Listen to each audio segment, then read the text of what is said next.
भाजपा महिला मोर्चा के प्रदेश अध्यक्ष राखी राठौड़ ने टोंक दौरे के दौरान कांग्रेस और जंतर मंतर प्रदर्शन को लेकर तीखा हमला बोला। उन्होंने कहा कि सचिन पायलट का टोंक में बहुत ज्यादा इन्वॉल्वमेंट यानी कि सक्रियता नहीं है और निकाय चुनाव स्थानीय नेतृत्व के आधार पर लड़े जाते हैं। इसी के साथ भाजपा कार्यालय में मीडिया से बातचीत के दौरान राठौड़ ने कहा कि निकाय चुनाव में ऐसे लोगों की भूमिका महत्वपूर्ण होती है जो क्षेत्र में लगातार सक्रिय हों और स्थानीय समस्याओं से भली भांति परिचित हो।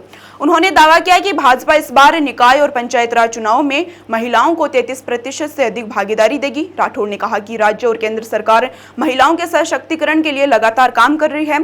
उन्होंने कहा कि 17 लाख महिलाओं को लखपति दीदी बनाया गया है और विभिन्न योजनाओं के माध्यम से महिलाओं को आर्थिक रूप से आत्मनिर्भर बनाया जा रहा है। साथ ही उन्होंने दावा किया कि भाजपा सरकार के कार्यकाल में महिलाओं के खिलाफ अपराधों में कमी आई है। साथ ही अग्रवाल धर्मशाला में आयोजित अपनी संस्कृति और महिला उद्यमिता कार्यक्रम में मुख्य अतिथि के रूप में शामिल हुई राखी राठौड़ ने हाल ही में जंतर मंतर पर हुए प्रदर्शन का जिक्र किया। उन्होंने आरोप लगाया कि प्रदर्शन के दौरान प्रधानमंत्री और उनकी मां के खिलाफ अभद्र भाषा का इस्तेमाल किया गया जो भारतीय संस्कृति और संस्कारों के अनुरूप नहीं है। उन्होंने कहा कि लोकतंत्र में विरोध का अधिकार सभी को है, लेकिन विरोध के नाम पर अभद्र भाषा का प्रयोग स्वीकार नहीं हो सकता। राठौड़ ने महिलाओं से अपील की कि वे अपने बच्चों को ऐसे संस्कार दे कि वे किसी का अपमान न करें। कार्यक्रम में भाजपा टोंक जिला अध्यक्ष चंद्रवीर सिंह चौहान सहित पार्टी पदाधिकारी और बड़ी संख्या में महिलाएं मौजूद रही। कितना चुनौती मानते हैं आप? देखिए, मुझे लगता है पायलट साहब का यहाँ पे बहुत ज्यादा इन्वॉल्वमेंट नहीं है। टोंक में जिस तरह की उनकी सक्रियता रहती है, वो देश में अलग अलग स्थानों पर एक्टिव है। स्थानीय निकाय, नाम ही स्थानीय निकाय है, यानी स्थानीय व्यक्ति जो लगातार यहाँ पर एक्टिव हो, टोंक की तकलीफों को, वहाँ की जो प्रॉब्लम्स है, जहाँ के जो चैलेंजेस है, उनको धरातल पर ला सके। और बाकी अपनी अपनी पार्टी का अपना अपना क्लेम है। कांग्रेस कहती है तो हम तो करके दिखाएंगे कि हम धरातल पर जो लोगों का काम किया, आदरणीय मुख्यमंत्री जी ने लगातार जो पिछले 2.5 सालों में काम किया है, उसके माध्यम से हम फिर से एक बार यहाँ पर अपना बोर्ड गठन करेंगे। टोंक में स्थायी जिलाध्यक्ष कब मिलेगा? जल्दी मिल जाएगा। देखिए, हमारे यहाँ स्थायी कुछ नहीं होता है। हमारे यहाँ जो पुराना जब तक चलता है तब तक की नया अनाउंसमेंट नहीं होता है। हमारे साथ में अंजलि जी भी बैठी हैं जो कि हमारी जिला संयोजक हैं। हमारे पास एक पूरी फौज है। संगठन के रूप में अगर कहें तो भारतीय जनता पार्टी एक अलग मिसाल पेश करती है, जहाँ पे बहुत बड़ी टीम हमारे साथ काम करती है। और हर कार्यक्रम को आप देखिए, चाहे पिछले हमारे श्यामा प्रसाद मुखर्जी स्मरण दिवस हो, हमने महिला दिवस हो, उसके पहले हमने नारी शक्ति वंदन अधिनियम जब आया था संशोधित बिल, उस समय जो काम किया, लगातार हमने देखा कि एक्टिविटीज में हमारी महिला बहनों ने बहुत एक्टिवली पार्टिसिपेट किया।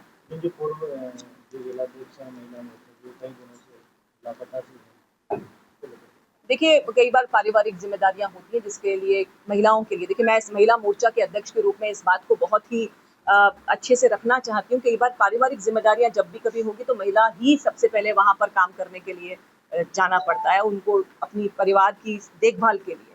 और अभी काम हमारा संगठन का चलता रहे, इसलिए अंजलि जी हमारे साथ में है और जल्द ही जिला अध्यक्ष के रूप में हम लोग एक बहन को यहाँ पर पाएंगे। लेकिन जब तक वो अनाउंसमेंट नहीं होता तब तक पार्टी का काम रुकने का नाम नहीं। बिल्कुल विश्वास है मुझे कि चुनाव से पहले यहाँ पर नया जिला अध्यक्ष महिला मोर्चा के रूप में हमें मिलेगा। चुनाव और पंचायत राज चुनाव में आहट सुनाई दे रही है राजस्थान में, तैयारियां किस तरीके से की जा रही हैं ताकि आने वाले चुनाव में जीता जा सके?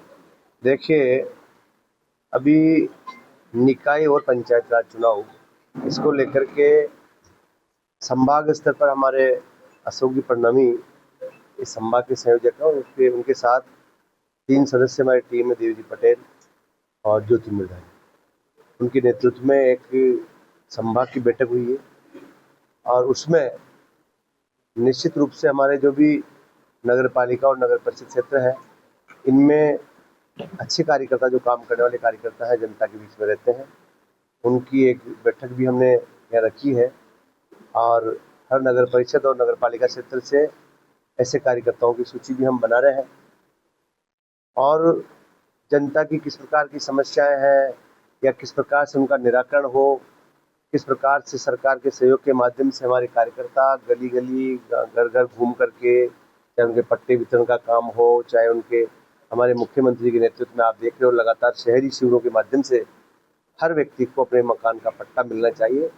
सबको मिल रहा है, फिर भी कहीं ना कहीं कोई कमी पूर्ति रहती है, तो हमारे कार्यकर्ताओं को इसके लिए वो लगातार पार्टी का और जनहित का काम करते हैं। तो ऐसी सूचियां बना करके जिनका कोई काम नहीं हो रहा है तो इसके लिए वो एक्टिव होकर के काम कर रहे हैं। कहीं लाइट की समस्या है, कहीं गड्ढे हैं, बरसात का भी मौसम है, कोई नाले सफाई का है, तो उनकी भी हम सूची बना करके और प्रशासन से बात करके हमने प्रशासन को इसके लिए निर्देशित किया है। कोई भी समस्या हमारे नगर पालिका और पंचायत क्षेत्र में नहीं हो, इसको लेकर के हम कार्यकर्ता लगातार बैठक करके और इसका निराकरण करने के लिए सतत प्रयास करते रहते हैं। तो कांग्रेस के जो नेता हैं वो भी सक्रिय हो चुके हैं, तो क्या टोंक में किस तरह देख रहे हैं सचिन पायलट को करनी विधानसभा क्षेत्र में किस तरह से बीजेपी? देखिए, ये स्थानीय कार्यकर्ताओं का चुनाव है। अभी अध्यक्ष जी कह रहे थे कि स्थानीय, जहाँ उसका नाम स्थानीय है, तो कार्यकर्ता का चुनाव है।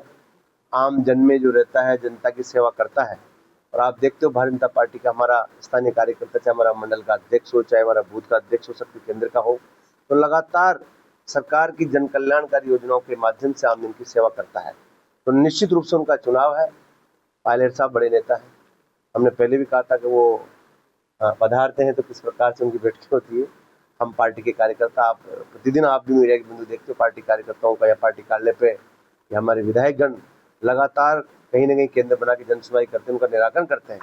और आदरणीय मोदी जी के नेतृत्व में, आदरणीय भजन लाल जी के नेतृत्व में सदैव, चाहे ग्रामीण क्षेत्र में आपने देखा होगा 3-3 बार शिविरों के माध्यम से, अभी आपने बरसात का टाइम था, चाहे नामांतरण का हो, चाहे आपके जमीन में कोई और समस्या हो, खेती बाड़ी की हो, चाहे पानी की हो, बिजली की हो, इसके लिए हमारे पूरे सरकारी डिपार्टमेंट पंचायत स्तर पर जाकर के हमने शिविर किए हैं और उनकी समस्याओं का निराकरण करने का प्रयास किया। और माननीय भजन लाल जी के नेतृत्व में जो जन कल्याणकारी योजनाओं का हमने जो जनता के बीच में लेकर गए हैं, उन्हीं को लेकर के निश्चित रूप से चुनाव भारतीय जनता पार्टी पूरे नगर निकाय और पंचायत राज से जिला प्रमुख सहित हमने सब चुनाव में जीतेंगे। क्या लगता है पायलट इफेक्ट काम नहीं करेगा निकाय पंचायत राज? मैंने जैसा कि आपको कहा, स्थानीय कार्यकर्ताओं का चुनाव है और इसमें कार्यकर्ता जनता के बीच रहकर के सेवा भाव से काम करता है। और माननीय मुख्यमंत्री जी के नेतृत्व में जिस प्रकार से युवाओं को नौकरियां मिली, हमारे किसान भाइयों को जिस प्रकार का लाभ मिला है, मातृशक्ति के लिए काम हुआ है, ये सब चुनाव उनका है और उनके नेतृत्व में हम निश्चित रूप से सरकार की योजनाओं के माध्यम से चुनाव जीतेंगे।